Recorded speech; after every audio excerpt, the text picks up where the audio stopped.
வணக்கம். பொதுவாக வீட்டிற்குள்ளே செடி வளர்க்க விரும்புவோர் காற்றை சுத்தம் செய்யவும் வீட்டிற்கு அழகு சேர்க்க வேண்டும் என்பதற்காகவும் ஒரு சிலர் இதற்கெல்லாம் ஒருபடி மேலே போய் செடிகளை வீட்டில் வளர்த்தால் செல்வம் கொழிக்கும் என்ற நோக்கத்திலும் கூட வீட்டிற்குள்ளே செடி வளர்க்கும் பழக்கம் உண்டு. நாம் வசிக்கும் வீட்டிலோ அல்லது அலுவலகத்திலோ உள்ள அறைகளில் காற்றை சுத்தம் செய்ய இண்டோர் செடிகளை வளர்ப்பது நல்லது. அப்படி வளர்க்கும் செடி வகைகளில் நாம் பார்க்க போகும் இந்த செடியானது மற்ற செடி வகைகளை விட பல நன்மைகளை கொண்டுள்ளது. அப்படி என்னென்ன நன்மைகள் உள்ளன, மற்ற செடிகளை காட்டிலும் இதை ஏன் தேர்வு செய்ய வேண்டும், இதில் எத்தனை விதமான வகைகள் உள்ளன என்பதை இந்த பதிவில் பார்க்க போகிறோம். அதற்கு முன் நமது அனுபவ வாழ்வு சேனலை இதுவரை சப்ஸ்கிரைப் செய்யாமல் இருந்தீர்கள் என்றால் மறக்காமல் சப்ஸ்கிரைப் செய்து கொள்ளுங்கள். நாம் பார்க்க போகும் இந்த செடியானது ஆலமரத்திற்கு ஒப்பானது. வெளியே தரையில் வளர்த்தால் 100 அடி உயரம் வரை கூட வளரக்கூடிய இந்த செடியானது வீட்டுக்குள்ளே தொட்டியில் வளர்த்தால் 6 to 10 அடி தான் வளரும். இதன் தாவரவியல் பெயர் ஃபிகஸ் எலாஸ்டிகா. தாவரவியல் பெயரை வைத்து இதனை தெரிந்து கொள்வது சற்று கடினம்தான். ஆகவே இந்த செடியின் பெயரை காணொளியின் இடையே சொல்கிறேன். சரி, மற்ற செடிகளை காட்டிலும் இதை ஏன் தேர்வு செய்ய வேண்டும், இதில் அப்படி என்னென்ன பயன்கள் உள்ளன என காண்போம். காற்றை சுத்தம் செய்யும். காற்றை சுத்தம் செய்யக்கூடிய தாவரங்கள் எவை எவை என்று உலகில் அனைவராலும் அறியப்படும் அமெரிக்காவைச் சேர்ந்த நாசா அறிவியல் மையத்தால் ஆராய்ச்சி செய்யப்பட்டது. ஆராய்ச்சியின் முடிவாக காற்றை சுத்தம் செய்யும் என நிரூபிக்கப்பட்ட தாவரங்களின் பெயர் பட்டியலில் இந்த செடிக்கும் இடம் கிடைத்தது. இந்த செடியானது நாம் வசிக்கும் இடத்தை சுற்றி காற்றில் கலந்துள்ள ஃபார்மால்டிஹைட் என்ற நச்சுப் பொருளை காற்றிலிருந்து நீக்கியதை கண்டறிந்தனர். மேலும் காற்றில் உள்ள carbon monoxide, carbon di oxide போன்ற தேவையற்ற கழிவுகளை நீக்கியதையும் சான்றாக வைத்து இதை தேர்வு செய்தனர். அது எப்படி வீட்டிற்குள் ஃபார்மால்டிஹைட் நச்சு இருக்கும் என உங்களுக்குள் கேள்வி இருந்தால் உங்கள் கேள்விக்கு இந்த பதிவின் கடைசியில் பதில் கூறுகிறேன். இந்த செடியின் இலைகளின் அளவு பெரியதாக இருப்பதால் அதிக அளவு காற்றை சுவாசித்து நச்சுகளை நீக்குகிறது. இதை வைத்திருக்கும் அறையில் உள்ள காற்றின் ஈரப்பதத்தை அதிகரிக்க செய்கிறது. ஈரப்பதம் அதிகரிப்பதால் தூசுகள் காற்றில் மிதந்து செல்வது தடைபடுகிறது. ஆஸ்துமா, வீசிங் போன்ற தொல்லை உள்ளவர்கள் தனது வீட்டில் இந்த செடியை வளர்த்தால் அவர்களுக்கு நோய்களின் தாக்கத்தை கட்டுப்படுத்தும் என சொல்கிறார்கள். வாங்கும் செலவு குறைவு. இந்த செடியை வளர்ப்பதற்கு அதிக செலவு செய்ய வேண்டாம்.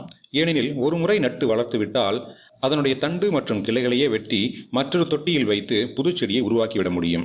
புதிதாக உருவாக்கிய செடியை நண்பர்களுக்கோ அல்லது உறவினர்களுக்கோ நினைவு பரிசாக கூட தரலாம். இன்னும் சொல்லப்போனால் இதை ஒரு தொழிலாக கூட மாற்றி விற்பனை செய்யலாம். பராமரிப்பு சிரமம் குறைவு. இந்த செடி எதையும் அதிகம் எதிர்பார்க்காது. அதாவது அடிக்கடி தண்ணீர் ஊற்ற வேண்டிய அவசியமில்லை, வெளிச்சம் அதிகம் இருக்க வேண்டும் என்ற அவசியமும் இல்லை. ஏனெனில் இது வீட்டில் இருக்கும் குறைந்த வெளிச்சத்திலேயே வளரும் தன்மை கொண்டது. செடியை நடும்போது ஒரு முறை மட்டும் மண்ணில் அது வளர்வதற்கு வேண்டிய சத்துக்களை கலந்து வைத்துவிட்டால் நன்றாக வளரும். வேண்டுமானால் சில மாதங்கள் கழித்து இயற்கை உரமிடலாம்.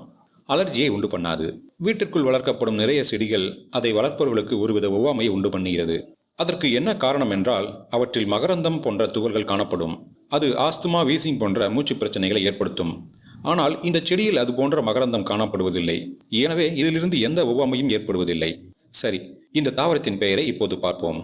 இதன் பெயர் ரப்பர் செடி என்று அழைக்கிறார்கள். எனக்கு தெரிந்து 11 வகை ரப்பர் செடிகள் உள்ளன. இந்த ரப்பர் செடியை பராமரிப்பது எப்படி, செடிகளின் வகைகள் குறித்து வேறொரு பதிவில் தெளிவாக கூறுகிறேன். அந்த பதிவின் லிங்கை கீழே டிஸ்கிரிப்ஷனில் தருகிறேன். ரப்பர் செடியின் இலைகளை சுத்தம் செய்வது எளிது. வீட்டில் வைத்திருக்கும் செடியே ஆனாலும் அவற்றிலுள்ள இலைகளின் மீது தூசிகள் படிவது, ஒட்டடை பிடிப்பது போன்ற பிரச்சனைகள் இருக்கும். இலை சிறியதாக இருந்தால் ஒரு செடியிலிருந்து சாதாரணமாக தூசியை பிரித்தெடுப்பது கடினம். ஆனால் ரப்பர் செடியில் இலைகள் பெரியதாக இருப்பதால் அவற்றின் மீது உள்ள தூசிகளை எளிதாக துடைத்து விடலாம். பொதுவாக ரப்பர் செடியின் இலைகளின் மேற்பரப்பு பளபளப்பு நிறைந்ததாக இருக்கும். இந்த பளபளப்பானது அதை வைத்திருக்கும் அறைக்கு அழகு சேர்க்கிறது. இலைகளின் மேல் படிந்திருக்கும் தூசியை துடைப்பது அதன் பளபளப்பை எப்போதும் போல வைத்திருக்க உதவும். தூசிகளால் குறையும் காற்றின் பரிமாற்றத்தை அதிகரிக்க உதவும். காற்று சுத்தமடைவது எப்போதும் போல நடந்து கொண்டிருக்கும். வீட்டிற்குள் காற்றில் கலக்கும் ஃபார்மால்டிஹைட் நச்சு எப்படி வருகிறது என கூறுகிறேன் என சொன்னேன் அல்லவா, அதை இப்பொழுது பார்க்கலாம்.